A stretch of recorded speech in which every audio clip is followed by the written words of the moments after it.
In this video, we're going to solve question 40 of the 2021 Junior Mathematics Olympiad first round. So we're asked to use Fermat's little theorem to find which of the numbers in the options divides this product of two strings of nines that we have here. Okay, so let's start by talking about what Fermat's little theorem is. So, Fermat's little theorem tells us that a number raised to the power p minus 1, where p is a prime that is not a factor of a, is congruent to 1 in mod p. So this is always true.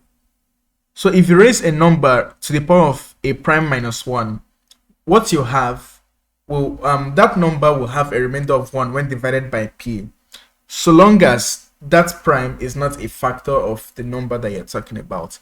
That's when the GCD of a and p is 1. That's when p is not a factor of a, right? So that's the famous little theorem. So now let's come back to the question here. So if you look at this first bracket here, we have some strings of nines, and also in the second bracket we have a string of nines. So let's look at the number 10 raised to the power 1 minus 1. 10 raised to the power 1 minus 1 is 9.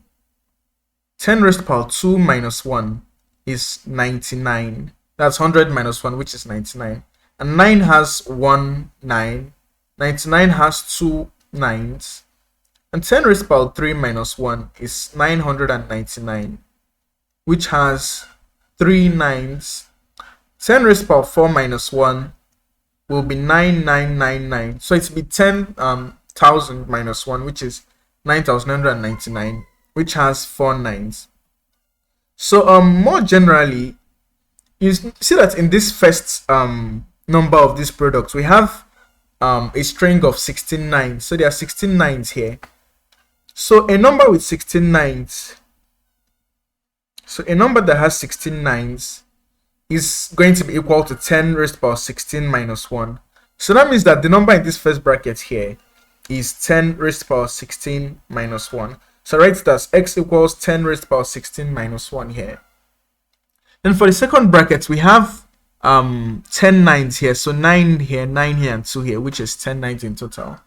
And similar to what we have here, it means that this number in this second part of this product is going to be 10 raised to the power 10 minus 1.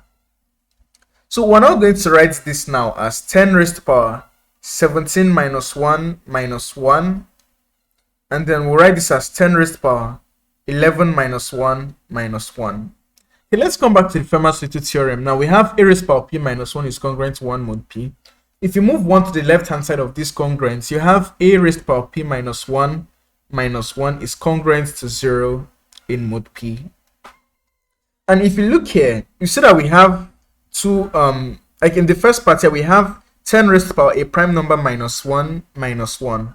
So from Fermat's little theorem, we have that this product here is going to be congruent to 0 mod 17. So that means that this first part here is going to be a multiple of 17. That's the number we have here. So this is a multiple of 17. And for the second part, so something similar happens. So we have 10 raised to the power 11 minus 1 minus 1.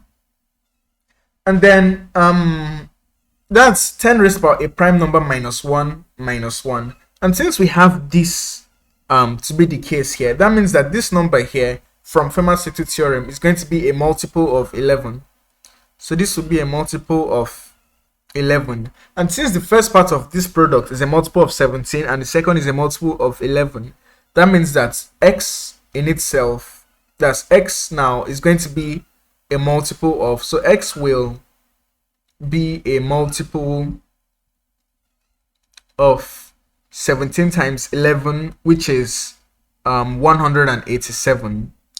And so that means that this number x here is going to be a multiple of 187, right? So E here is the answer to this question. So this is how to go about solving this question using Fermat's little theorem.